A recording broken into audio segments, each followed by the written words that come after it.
i-ready ko na yun sa agad kanina na hindi ako nakapag-video.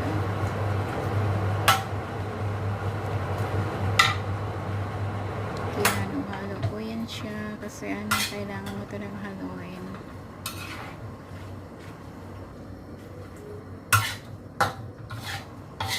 Halo-halo lang.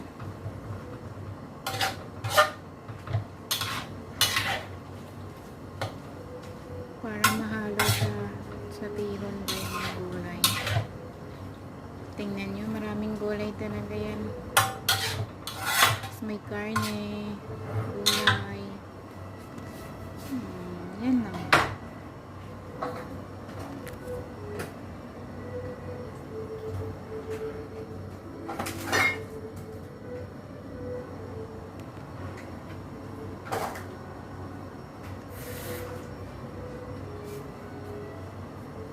Siya nagdagdag ako ng ng soya sauce at saka dark soya sauce kasi sobrang putla ng bacon ko, puting puti, wala siyang kulay na kulay, kaya dinagdag ko.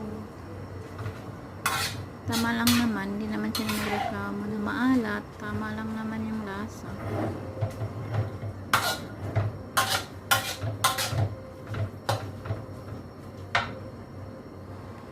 Thank you for watching my short story. Bye bye. See you.